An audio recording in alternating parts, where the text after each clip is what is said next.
Barely, yeah. I don't know what that was last night. You guys ready to go? All right. All right, we'll now convene the meeting of the Sacramento-Yolo Port District and all commissioners being present. We'll start off with the Pledge of Allegiance. And so Commissioner Sandine, would you lead us in the pledge? Pledge allegiance to the flag of the United States of America and to the republic for which it stands, one nation, under God, indivisible, with liberty and justice for all.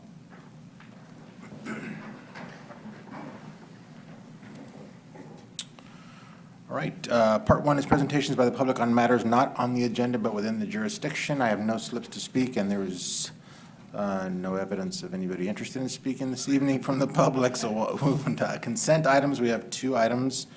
Consideration of contract extension with Damari Brown Hicks Kessler for state advocacy and approval of the July 15, 2015 meeting minutes. Is there questions or looking for a motion on consent? We have a motion. Thank you. I'll move the consent agenda, yes. All right. We have a motion and a second. Those in favor signify by saying aye. Aye. Motion carries unanimously. Thank you very much. Regular agenda item 4 is presentation and discussion on draft development agreement with the City of West Sacramento on the Stone Lock property in Southport.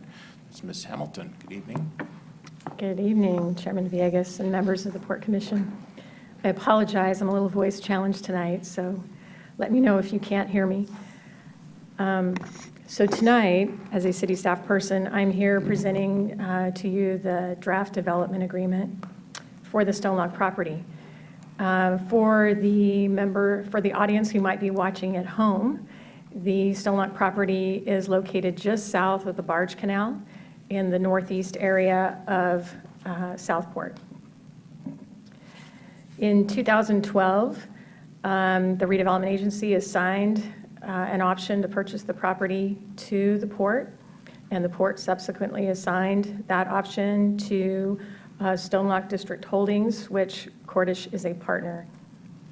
And when the port assigned that to Stone Lock District Holdings, there was a provision that a development agreement with the city would need to be in place before any development or transfer of the property could occur. So Stone Lock District Holdings, at this point in time, wishes to reassign the option to purchase back to the port, and thereby triggering the need for a development agreement. So the city has taken the lead on drafting this development agreement. City staff has been developing the terms so far to date with the port CEO and the port business manager. The draft term sheet was presented to the City Council on July 15th. And the City Council did not make any substantive changes. They did comment on the vision statement that's contained in Exhibit B and reaffirmed their desire for entertainment uses to still remain as a part of the vision. And so that has been updated. Attachment 2 of the agenda report contains an outline very similar to what was presented to the City Council on July 15th. We have added references to the actual sections now of the actual legal development agreement that is before you in a workshop format. And so I will highlight a couple of things. I won't go through all of those. Some of those are pretty standard housekeeping in a development agreement. But the ones I thought I'd highlight are this development agreement is a little different. It's not really granting any vested rights or rights to develop the property. There is not necessarily a development proposal that we can analyze at this point in time. So it's really looking at, for the purposes of CEQA right now with this development agreement and with the terms of this, existing land uses and permitted uses and densities and heights. But it doesn't preclude the future if there are changes, say, to the Southport Framework Plan or the general plan. So those are really the first three outline terms. And then dropping down to number 6, in keeping with the spirit of the original option agreement and the assignment by the port, There was a requirement for a master plan to come before the city council prior to any development of the property or sale of the property. And so the city has kept that in. We have clarified that it's really more of a conceptual master plan, not necessarily something that would be submitted that you would normally think of through the planning entitlement process. And that it could be on a portion of the property or on the whole property. The prior option agreement did contemplate possibly developments of portions, maybe quadrants, certain sections. And then the city has several planned roadways. There are arterials, there's one arterial and a couple of collector streets that are shown in the Southport Framework Plan and the general plan circulation elements. One of them has an irrevocable offer to dedicate already recorded on the property. So we have acknowledged all of those in this development agreement. And there is a depiction in Exhibit D2, Exhibit C of the development agreement that shows the two primary ones so that the port would have some idea of the location of the Village Parkway extension is one, and then the Locks Drive realignment between Village Parkway and Jefferson Boulevard, and then the Locks Drive extension to the west over to the Westbridge Plaza area and ultimately connecting to Lake Washington Boulevard. The existing option agreement retains a parcel for the actual lock facility, the lock area. At the time the option agreement was developed in 2012, we just went with best available information to try to size that parcel with respect to the operation and maintenance needs of the barge canal and those the lock areas. We've taken a look at it closer, and we believe that the parcel can be made a little smaller. But the city would need an access easement if they did take a smaller parcel. And so that is shown in Exhibit D2 to the development agreement.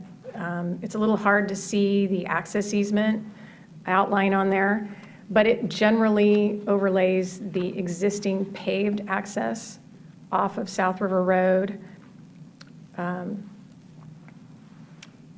And so it already kind of conforms to that.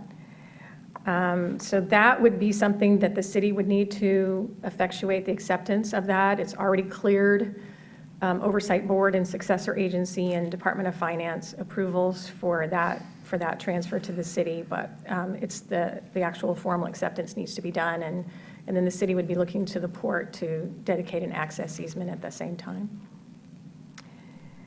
And then the last item I'll touch on is the duration of the agreement. Again, keeping with the spirit of the original option agreement, there were shortened terms, but with the ability to extend over a period of time, and that was primarily because there was a recognition by the redevelopment agency and the port that the property might be subdivided and could be developed in phases. So with that kind of is the highlights on the key points. And I'll close with, if the draft agreement as we've presented to you tonight and discussed is acceptable to the port, then the next steps is to proceed to the Planning Commission. That's part of the entitlement process with the development agreement. We do have that tentatively scheduled for a public hearing tomorrow night for them to review this and make a recommendation to the City Council. But should we need to spend a little more time on this with you and/or the City Council, then we would continue that meeting and not hold it and postpone it for a future date, and we would work with you and then possibly return to the City Council, and then we'll go to the Planning Commission when it is appropriate. So with that, I will close my presentation and available for questions. All right. Are there any questions, Ms. Hamilton? No? Pretty straightforward. The report speaks for itself. Thank you very much for the presentation. Although I mean, I say it speaks for itself. It's a complicated issue. It does speak. It does speak for itself, and you've done a better. Let me just let it go. All right. It's a complicated issue. It required you to present it. Thank you. All right. So then I'm looking for a motion to move it forward to the next step, back to the city, or planning commission, I guess. You're on a roll, Mr. Ledesma. So moved?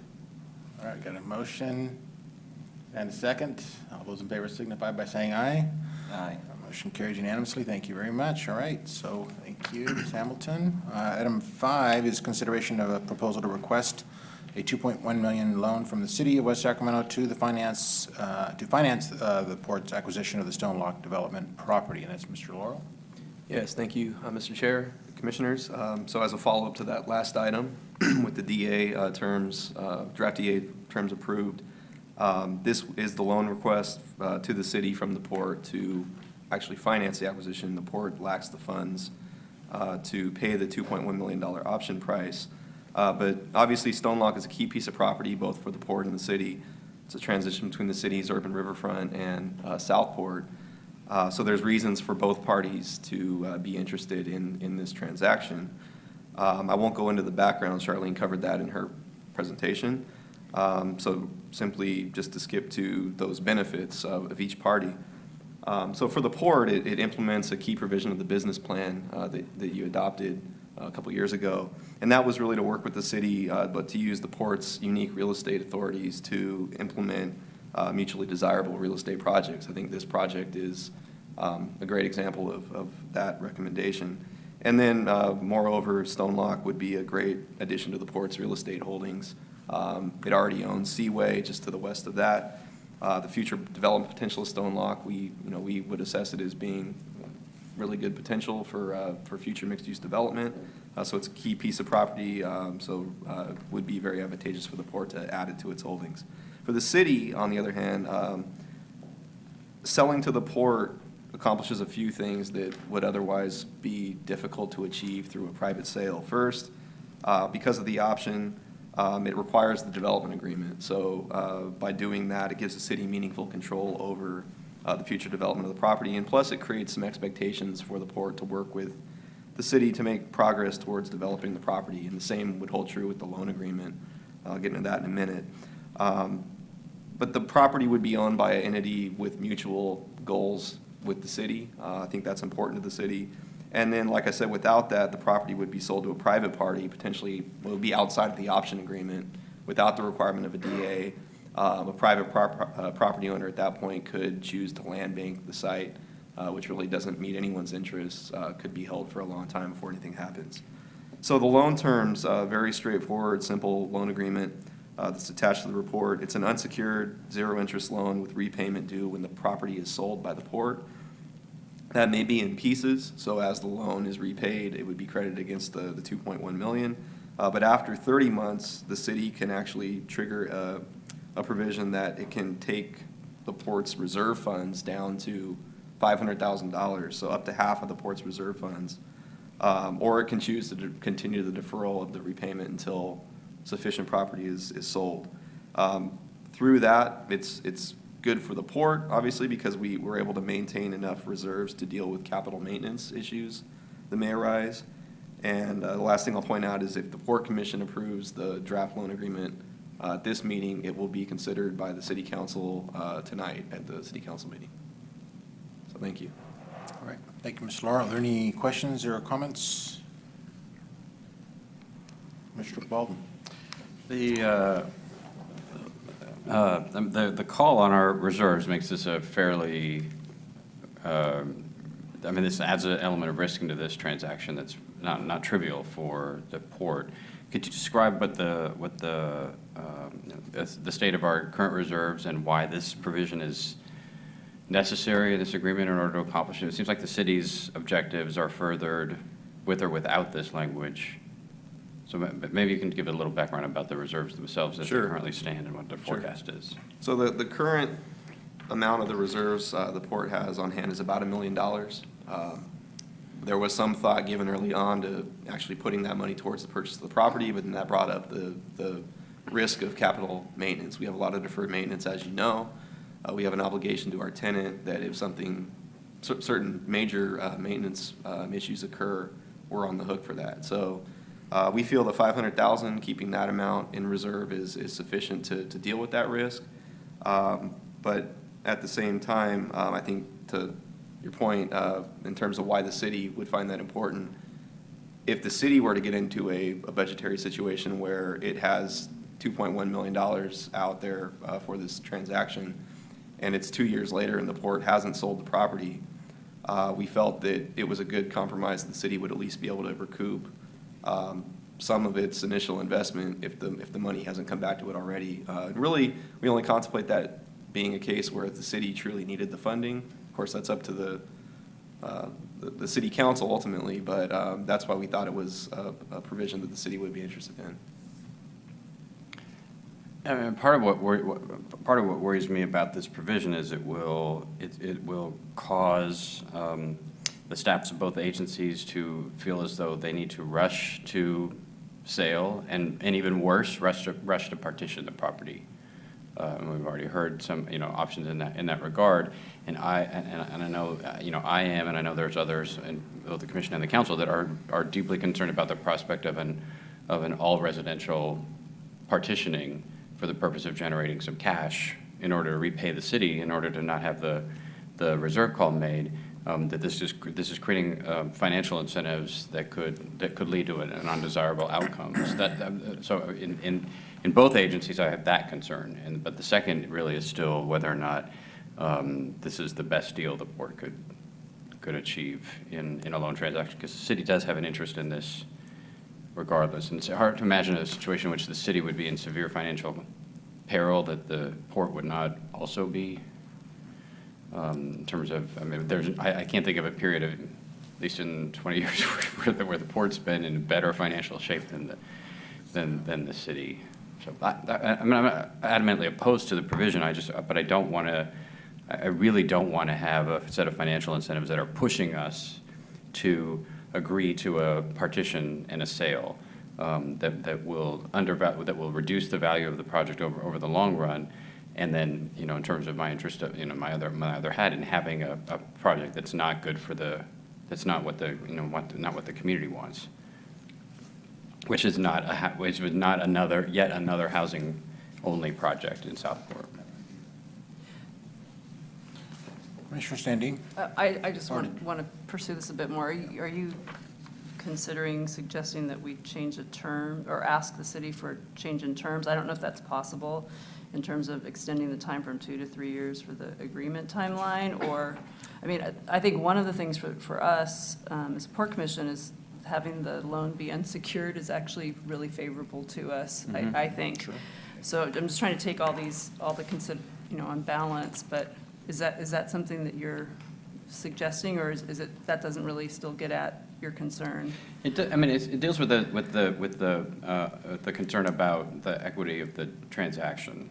I think the terms are justifiable. Whether or not we could, there could be better terms from the port perspective, it was the question I was raising. But I certainly think an unsecured loan with these terms is quite favorable to the port for sure.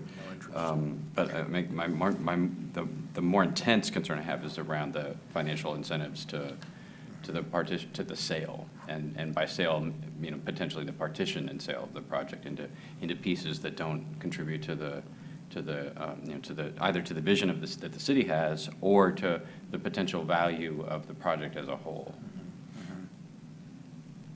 So I don't want to point a gun at my own head, basically saying, if you don't do this, then you're going to owe $500,000 to another agency. If you don't, you don't have to approve this partition and sale, but if you don't, then we're going to have to write a check for $500,000 to another agency. That's a pretty severe, binding of ourselves into the future. Are there other, given what we just adopted under item 4 with the draft DA, are there some elements or sort of guardrails that are put in there? The draft DA language includes mutually agreed, and ultimately the city will have ultimate land use authority, right? So there is sort of that net in there. It's, you know, woven pretty well. Does that help further the sort of the city's, I mean, the mayor's concern about? I think it does, to the extent that the city does retain some land use control, but I get that there'd still be the concern that it does have the requirement to have a master plan completed before a sale, but as you heard, you know, the master plan isn't so prescriptive that it, you know, it's a certain protection that the city would be looking for against, you know, ending up with an all-residential project. It could probably be accomplished that way, but like I said, the DA and the requirements of the DA are not so prescriptive that, you know, I think it's all risk is off the table there, so.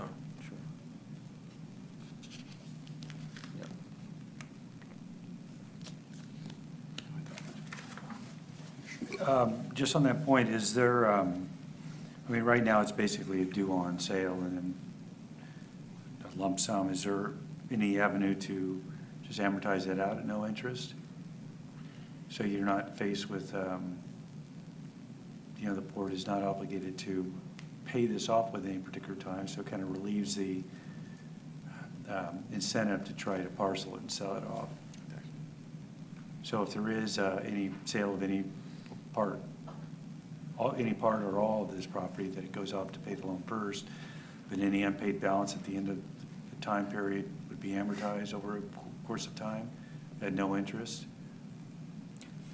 The only hesitation I have with that is not knowing where the port's financial status will be when that occurs. To commit us to a repayment stream that is outside of property sale, I would suggest that the reserve option is probably more favorable than amortization of the remaining balance. It's like loaning money to that favorite uncle that just got that really good paying job but doesn't have a long history of working, but he's got a good paying job at the moment. Right. I can't think of a better way to describe it. It seems like a good idea. It works. But you want to make sure that you're able to pay it off. And you're right. I mean, the port is in a much better place than it was just a year ago. Hell, it's better than it was 6 months ago. So.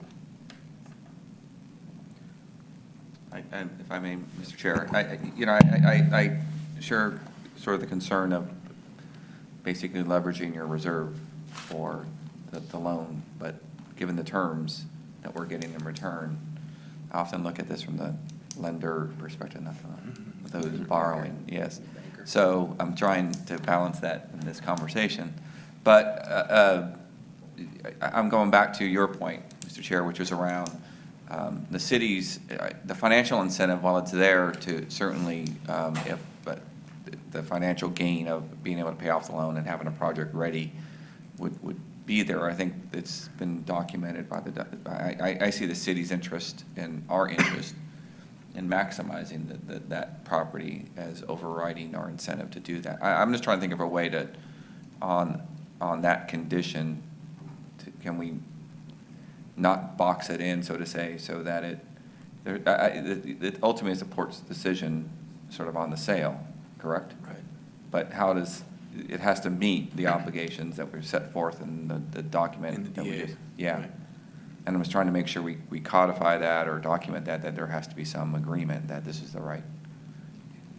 Yeah, I That think make if you take the DA and the loan agreement as a package, then the concern that the city would have about, that's balanced with the being able to call the 500,000. So I think if one option would be to request that the city modify the request to simply make it all the loan terms minus that one provision, with the case being made that the city has the DA as part of the deal, so it's not like the port will be able to just sell to whomever it wants to, and also just recognizing the fact that we do share some management responsibilities there, so it's not as if the port's some third party the city is worried about, just trying to cash out quickly. So I think that would be something we can definitely make the case to the city council that it makes sense, but ultimately it's up to the commission if you want to modify the request.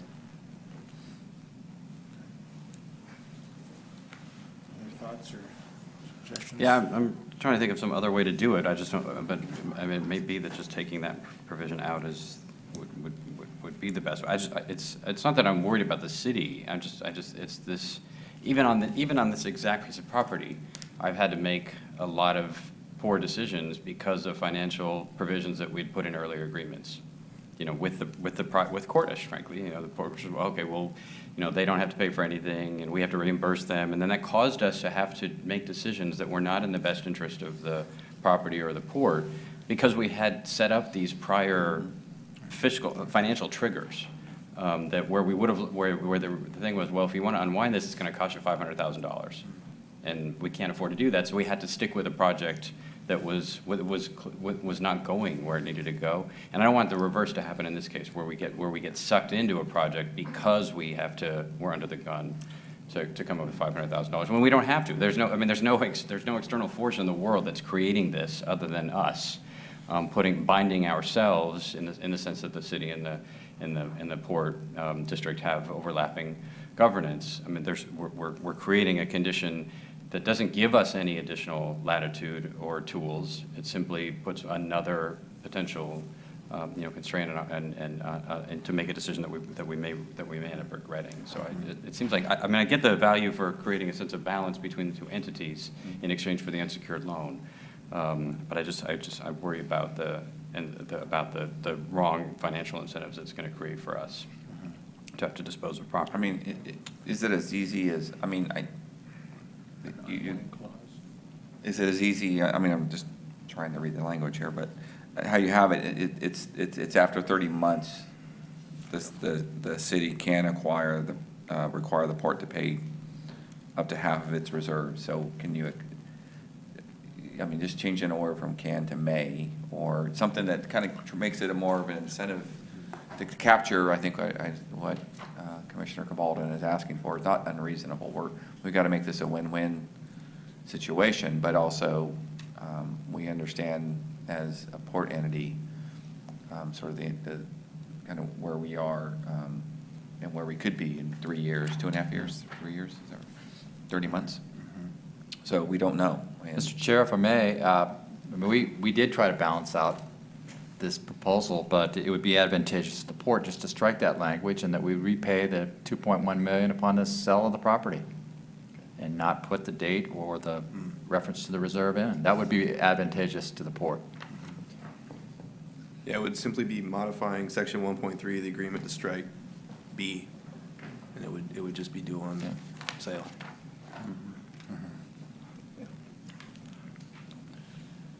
And I think, again, emphasizing to the city that they have some degree of control through the DA. The option does require the DA, so. Correct, but if the port were to sell the land to a developer who only does cul-de-sac subdivisions with no retail or entertainment, both parties end up getting put into a challenge position. So it isn't that simple as just the conditions of the DA. So I'd move it with that change. Striking that, striking the 1.3. All right, so we have a motion and a second. Any further discussion? Port Council, We may need some clarification on the amendment. well, I think It was your your suggestion. suggestion. Oh, it's my suggestion. Your suggestion. Well, I'm going to argue against that later at 7 o'clock tonight, but That's right. You're not bound, you're not bound to supporting it an hour from now. as port CEO, I think we ought to strike it quickly. That's great. City manager may have problems with it, though. No. All right. Hopefully not. We had several discussions Yeah. on this, and we were trying to strike a balance. But we were also trying to keep it simple and straightforward so that future port commissions and city councils would clearly understand the terms. So simpler the better. Right. Well, that certainly makes it simpler. Yeah. All right, we have a motion on the table. Those in favor signify by saying aye. Aye. Motion carries unanimously. Thank you very much. That makes it simpler. All right, that takes care of our regular agenda. Item 6A, commission reports. Are there any reports by any of the commissioners? Anything to report? Seeing none? Nope. Port CEO report? No report. All right, and we are ready to adjourn. So moved. All right. We're adjourned. Thank you very much.